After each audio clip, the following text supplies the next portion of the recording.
क्या वो सब ठीक है? वो डॉक्टर ने बोला है कि उन्हें हमसे कुछ अर्जेंट बात करनी है।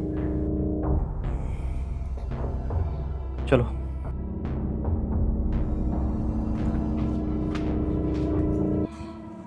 ये दवाइयाँ रेगुलर लेते रहना और अगले महीने फिर आ जाना आप। डॉक्टर साहब, आइए आइए बैठिए।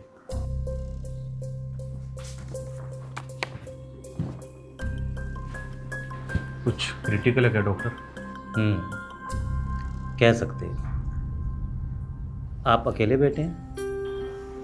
जी। आपका कोई भाई बहन? नहीं।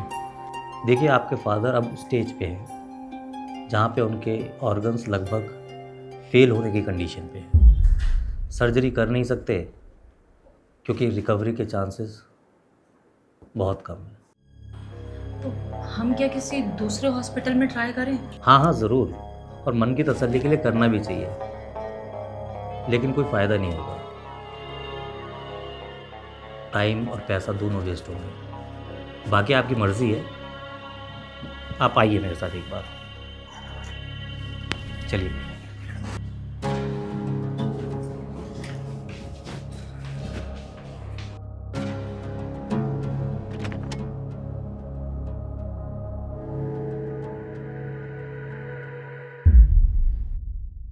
देखिए, इस समय जो आपके फादर की कंडीशन है, मैं आपको सजेस्ट करूँगा कि आप इन्हें घर ले जाइए और देखभाल कीजिए। कुछ दवाइयाँ लिख के दे दूँगा जो रेगुलर बेसिस पे आप इन्हें देते रहिएगा।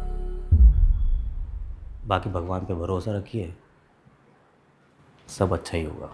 सर, प्रॉब्लम ये है कि हम दोनों वर्किंग हैं और घर पे कोई रहता नहीं है, तो आप समझ सकते हैं कि जब घर पे कोई होगा ही नहीं तो फिर केयर कैसे होगी। आप एक काम करिए ना, एक आप अटेंडेंट रख लीजिए घर पे। सर एक्चुअली प्रॉब्लम ये है कि जब ये घर पे रहते हैं और हम ऑफिस से आते हैं तो ये हमेशा आवाज़ें लगा के बुलाते रहते हैं, कभी खाने के लिए, कभी पीने के लिए, कभी कहेंगे कि हमारे साथ बैठ के टीवी देख लो। अब सर आप ही सोचो, हम लोग ऑफिस से थके हारे आते हैं तो हमारे भी कुछ पर्सनल टाइम होता है। सर, ऐसा नहीं हो सकता कि आप इन्हें यहीं पे रख लीजिए, तो इनकी केयर भी होती रहेगी और हम दोनों भी टेंशन फ्री रहेंगे। डॉक्टर साहब, अंकल जी के पेपर आ गए।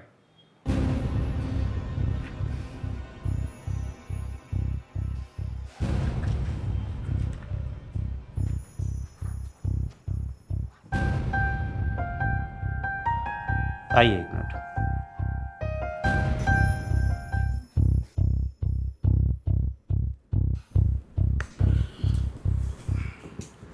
कैसे पेपर हैं डॉक्टर साहब?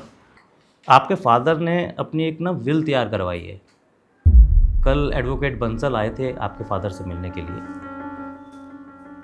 आपके फादर का कहना है कि वो अपनी जितनी भी संपत्ति है ओल्ड एज होम को एज ए चैरिटी देना चाहते हैं। सर ये कैसे हो सकता है? मैं उनकी इकलौती औलाद हूँ, उनका जो कुछ भी है मेरा है सब। और वो किसके होंगे?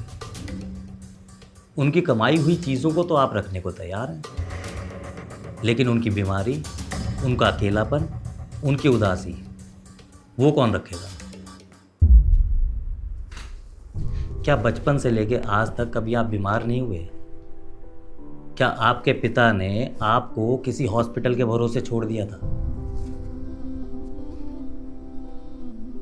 आपने बड़े प्यार से बोल दिया कि हम ऑफिस से आते हैं और थक जाते हैं। क्या आपके पिता ने कभी शिकायत की जीवन भर कि वो कितना थके होंगे?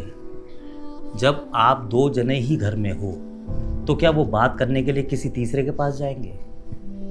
आपके पिता ने पूरा जीवन आपका भविष्य बनाने के लिए खपा दिया और उनके अंतिम समय में आप उनसे हाथ छुड़ाना चाहते हैं।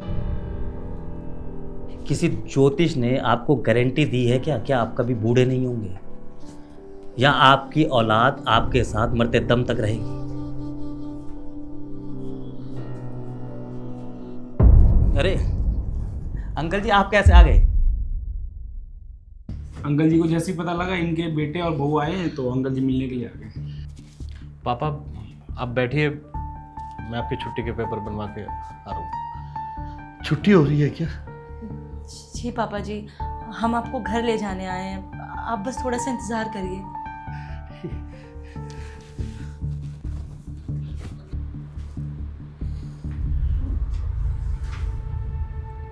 सॉरी डॉक्टर साहब। सॉरी नहीं, बात को समझने की कोशिश कीजिए। रिश्ते भले ही ऊपर वाला बना के भेजता है, लेकिन निभाना नीचे वालों को ही पड़ता है।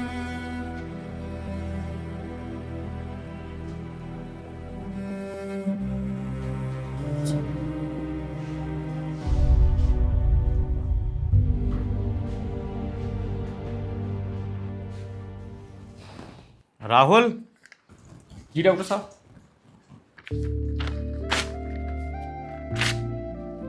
ये डस्टबिन में फेंको। आपने उनसे झूठ क्यों बोला? क्योंकि हमें डॉक्टरी में सिखाया गया है कुछ बीमारियां दवाइयों से ठीक होती हैं और कुछ बातों से।